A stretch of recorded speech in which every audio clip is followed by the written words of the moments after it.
اور جب ہمارے حضرت والا فرمایا کرتے تھے، دیکھو نقطے کی باتیں بزرگوں سے پتہ چلتی ہیں کہ جب بھی اللہ تبارک و تعالیٰ کسی عبادت کی توفیق عطا فرما دے تو دو کام کر لے بندہ. ایک اللہ کی توفیق پر شکر، اللہ تعالیٰ کی توفیق پر شکر، اور دوسرے جو اپنی کوتاہی ہوئی اس پر استغفار.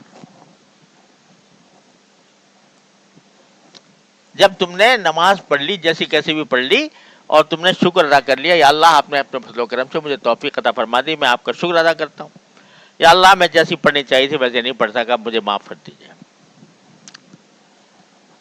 تو توفیق پر شکر اور کوتاہی پر استغفار، یہ دو کام کر لیے تو انشاءاللہ جو نماز پڑھی تھی وہ قبول ہو گئی اللہ کے نام سے. الحمدللہ. یہ اس وقت ہے جب کہ کوشش جاری بھی ہو، کوشش بھی ساتھ ساتھ جاری ہو. تو الحمدللہ استغفر اللہ.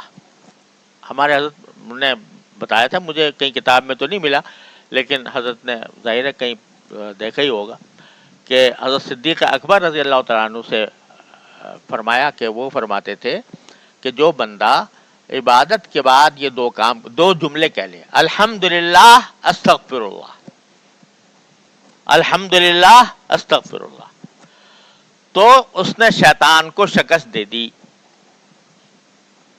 کیوں؟ شیطان جو ہے وہ دو راستوں سے انسان کے اوپر حملہ کرتا ہے.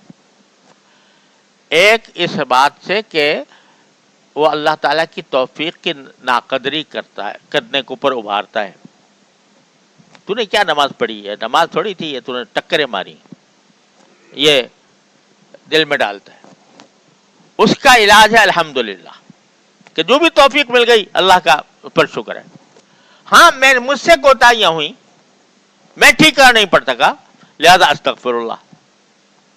تو دونوں شیطان دوسرا بار کیا کرتا ہے کہ تو نے تو ٹکر ماری، دوسرا بار یہ کرتا ہے اگر کچھ ٹھیک ٹھاک ہو گئی نماز تھوڑی بہت تو وہ دماغ میں ڈالتا ہے کہ تو بہت ولی کامل ہو گیا.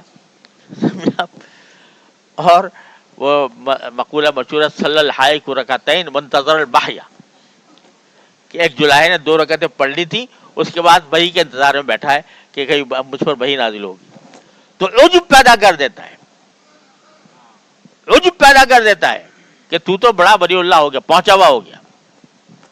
تو اس کا علاج کیا ہے؟ استغفر اللہ.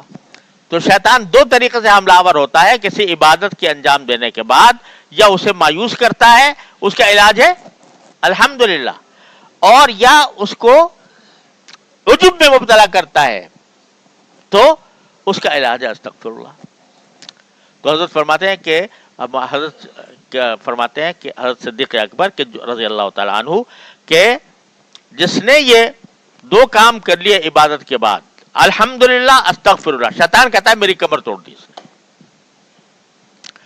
تو اسی لیے حدیث میں تو آپ جانتے ہیں کہ ہر نماز فرض کے بعد نبی کریم صلی اللہ علیہ وسلم 3 مرتبہ فرماتے ہیں استغفر اللہ استغفر اللہ استغفر اللہ. ہر نماز کے بعد معمول تھا 3 مرتبہ استغفار کرنے کا. تو وہ اسی لیے تھا کہ اللہ تعالیٰ کی بارگاہ کے لائق تو ہم کوئی عبادت کر نہیں پائے، نہیں کر سکتے. تو پھر بھی آپ استغفار کر کے فرماتے ہیں کہ اس میں جو کوتاہی ہوئی اللہ معاف فرما دیجیے. تو انشاءاللہ پھر انشاءاللہ کوئی گھاٹا نہیں ہے. اللہ تبارک و تعالیٰ اپنے فضل و کرم سے، اپنے رحمت سے ہم سب کو عمل کی توفیق عطا فرمائے. صلی اللہ تعالیٰ علیہ وسلم.